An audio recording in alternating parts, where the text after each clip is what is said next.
Hey guys, so Tex got into the garbage, so Brandon's cleaning that up. But he is so funny when he is in trouble. It's really cute.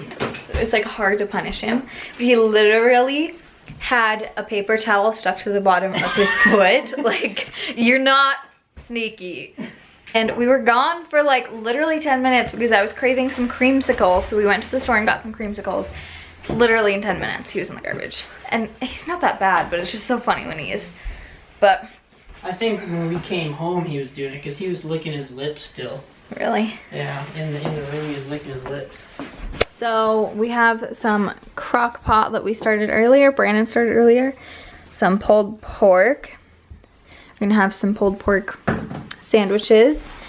And then Brandon has been getting requests for Chef Brandon to make a video or to explain how he makes the famous gravy, which actually my mom is the one who, you know, I learned that from, and then I taught him, and now he does it because he's kind of better at it than me. But he is going to make some gravy and maybe show y'all how to do it, and we're gonna have some mashed potatoes and some pulled pork. So I'm very excited. It's just gonna be a chill day. It's so weird how he'll be like good for like months, and then just randomly like that, he'll go in the trash can. Yeah. He couldn't resist he probably couldn't see the smell in the pork package that I threw in there probably. Yeah. He couldn't resist. Oop. Okay, so how do you start? So you take a stick of butter or whatever you got, half a stick of butter. And it depends on how many people you're making it for too, but I usually add about, let's see, 1, 2, 3, about 3 tablespoons of butter for 2 people. And it's set at low, like 4. That's not really low. Well. I just want to melt the butter quick. Then you melt the butter, and then we put flour in, and we'll go from there.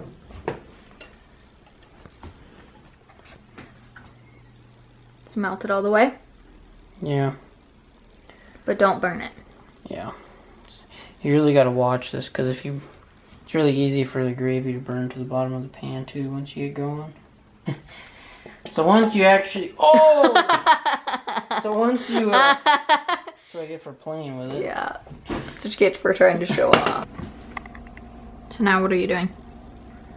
Now I'm putting in the flour.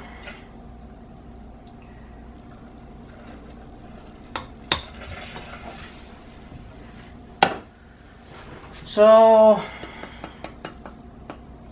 I usually put in about 1/2 cup of flour with the 3 tablespoons of butter. But it's all about like what it looks like, what that mixture looks like and how thick it is. Yeah, sometimes So you have add to, more. I'll see what this looks like when we're done here. So you have to get the right stuff, the right consistency. And it doesn't, if you have a little extra flour, it's not going to matter because you can just whisk it in. Okay. So now you get like a dough in there. And you just kind of make sure, I usually try and make sure there's not any collected in the sides, otherwise it can burn. And you cook it a little bit so that the flour cooks. Yeah. But you turn your heat down. Our oven runs hot. Or our stove, so I usually just turn this to low and I switch it over for a while. And then you can't let this burn either. Yeah. What? Nothing Nothing burnt will taste tasting good. gravy. So now Brandon uses milk, but you can also use like a little bit of half and half too if you need to make it thicker. But because he uses so much flour and butter, it gets thick pretty fast. And I don't know how much milk that is, but I usually just pour a bunch in. Yeah. That was... And if you want to add more milk, if you have more people, you can still use the same amount of flour. It's just going to take longer to get thick. Yeah. So the more milk you put in, the thicker it's going to get. Or the... Well, yeah, wait, see, and I like the it thicker you have, the more you have to wait for it to get thick. But you also don't want to go, okay, well, if I want it to be done in 2 minutes, I'm going to add a crap ton of flour, because then it's just going to taste like flour. Yeah.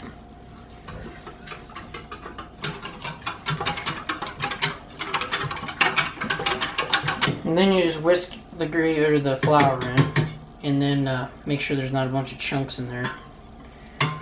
And then I usually turn this back up on our stove to like low, in between low and medium low. And then you let it sit for a while. Usually I let it sit for like 2 minutes and see where it's at for thickness, because what's going to happen... You basically just stir it until it gets thick. Well, because that's the long story short. You don't want to stir it too much because then it doesn't get thick. You want it to sit so that the flour rises inside the pot. But not thick, so that it burns. Yeah. Okay, so now this is what you get at the bottom of the pan, and this is when you want to start stirring it for the first time. And you just want to whisk that in. And each time you do that, it gets thicker and thicker and thicker until you get it to your desired thickness. The other thing that I wanted to mention was when you add the milk to the flour and butter combination, you can always add more milk, so don't put too much milk in at one time, because then you'll have to add flour to it, which then sometimes the gravy kind of tastes like flour. So just add a little bit of milk at a time, do like 2 cups at a time, and then see where you go from there. So now it's time to flavor it. And you can flavor it however you want at this point, because it's just blank gravy, but this is how we like it. You could even make it like beef gravy instead of using chicken. Yeah, this is just how we like to flavor it, so. Well, I like beef gravy. No. And then... So we use this. It's better than bouillon. It's not gonna focus, but it's chicken. Garlic powder, onion powder, and pepper. And you don't need to add any salt because that stuff's pretty salty.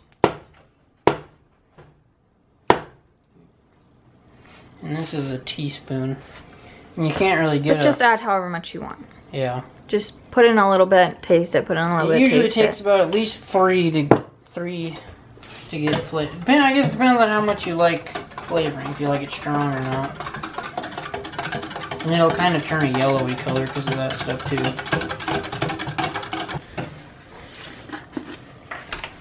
And then... just however much you want. I usually just put in a splash because you don't want it overpowering everything.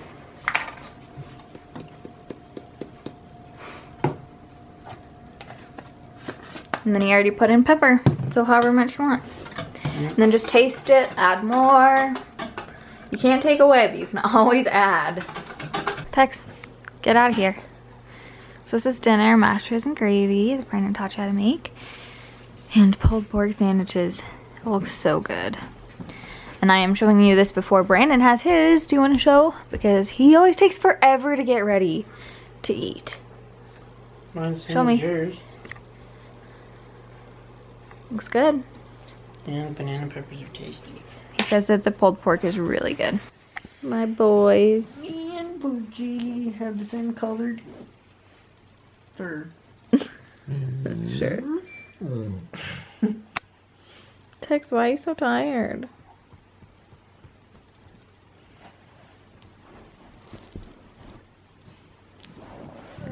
In the middle of the night, when I went to go pee, he was asleep, about to fall off the bed. So I had to like make him like pick him up and put him back on. And he was so mad at me for waking him up, but I'm like, you are about to die. You're about to fall off. Whoa. I haven't had one of these in a while. Whoa. What? They look like lemsicles. What? They do now look orange in the camera. Because of that light. Huh. But we are all ready for bed. Having a nice nummy treat. Mm-hmm. Our orangecicles that I've been wanting. I haven't had these in a while. It's really good. Or creamsicles, whatever. Ah, it broke. I was having to mine. Man, that was cold. I broke. Hey, look. We're twinning. No. Stop. Yeah. Stop. But yeah, we're gonna go to bed after this. Good night. Night. Say good night. He's like, I ain't saying jack till you give me one of them creamsicles. He thinks that he's so sneaky. He thinks that he's like a secret spy and Should we that see no if he one can likes see it? him.